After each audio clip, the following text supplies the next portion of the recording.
About this, the New York Times is hurting, cutting costs, closing a printing plant, and laying off about 250 employees. And get this, it's also shrinking the size of the paper itself. Readership is down, leaving a lot of folks to wonder if those government secrets it revealed are the reason people are abandoning the paper. GOP strategist Angela McGlowan says the Times is paying the price for its un-American ways, but radio talk show host Leslie Marshall disagrees. Now, Angela, you say the Times has brought on all this by itself. Yes, it has, because with its anti-Americanism, its anti-Bush agenda, its anti-war on terror, and not to mention what you said earlier, the many leaks of classified sensitive information, and it's a direct backlash. The American people are sick and tired of it. The American people want to read the newspaper that reports the news, and the New York Times isn't doing that. Well, Leslie, you know, we hate charts on this show because they're such mechanical things, but let's show one from the New York Times. Starting 3 years ago, you can see a steady downward trend from about $50 a share 2 years ago. It's now down to about $25 a share. There it is, steadily down, all during the time that it was releasing this information. Isn't there a connection? Oh, no, absolutely not. If what Angela is professing, that the litmus test of a good journalistic newspaper is that we have to always say nice things about the president, then I got to pack up because that's not my America. The reason for that is the Internet. It's not just the New York Times. If you want to have a graph. We're talking about revealing secrets.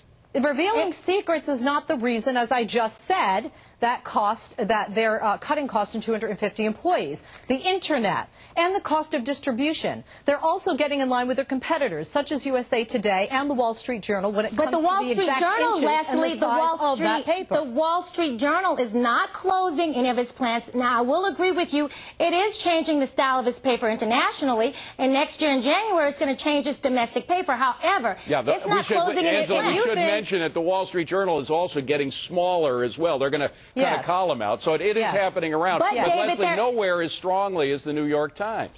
Well, actually, I don't agree. I mean, if you look at the share price of Dow Jones, etc. Well, have you looked at the individual? Are you talking about Dow Jones, or are you talking about the actual employees that will lose their jobs, as we are talking about with the New York Times? If you look at every single paper in the country, whether it's a large city like Los Angeles, New York, Chicago, or whether it's a smaller town like Tupelo, a lot of the newspapers have been hurt by the Internet. I myself, as a talk show host, I don't get all the newspapers anymore. I myself use the Internet. Leslie, let's talk about business here. Stock prices does, in fact, the bottom line, and cutting costs does lay off employees eventually. And I agree with you there. That's what this is about, the bottom line. Not a Republican agenda. Leslie, it's supposed to be fair and balanced. It's supposed to be fair and balanced. So bottom line is this. The Wall Street Journal is not closing a plant. The LA Times, though, did close a plant earlier this year. And just like the mainstream media, they have tried to manipulate the elections by manipulating the free word to you. Go ahead.